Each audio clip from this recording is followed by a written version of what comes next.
సంస్థల ఎన్నికలు జరుగుతాయని ప్రజలు ఎవరూ నమ్మడం లేదన్నారు మాజీ మంత్రి జగదీష్ రెడ్డి. 42% రిజర్వేషన్లు అనేది అసాధ్యమని ఇప్పటికే చాలాసార్లు నిరూపితమైందన్నారు. 9వ షెడ్యూల్లో చేర్చడానికి ప్రభుత్వం ఎక్కడా ప్రయత్నం చేయలేదు అని విమర్శించారు. శాసనసభలో బిల్లు పెట్టి తీర్మానం చేసి చట్టం చేస్తే రాష్ట్రపతి గవర్నర్ దగ్గర పెండింగ్లో ఉందన్నారు. చట్ట వ్యతిరేకంగా ఓ జీవోను తీసుకొచ్చి బీసీలను మోసం చేద్దామని చూస్తే ప్రజలు నమ్మరని ఫైర్ అయ్యారు. 42% రిజర్వేషన్ అనేది ఇంపాసిబుల్ అనే సంగతి 1కి 10 సార్లు ఇప్పటికీ నిరూపితమైంది ఈ దేశంలో. 9th షెడ్యూల్లో చేరిస్తే తప్ప 9th షెడ్యూల్లో చేర్చడానికి కావాల్సిన ప్రయత్నాన్ని వీళ్ళు ఎక్కడ కూడా కొనసాగించలే. ఇదే ముఖ్యమంత్రి ఇప్పటికి అనేక సార్లు నాలుక మడతేసిండు. చివరికి ఢిల్లీలో అందరిని తీసుకుపోయి ఢిల్లీలో కూర్చొని 1 గంట ఈయన కూడా కూర్చొని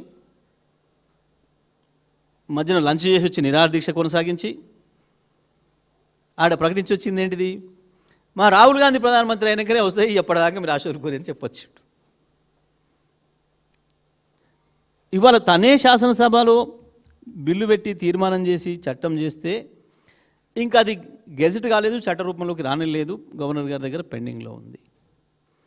అంతకుముందు చేసిన తీర్మానం గవర్నర్ గారు రాష్ట్రపతి పంపి అక్కడ పెండింగ్లో ఉంది.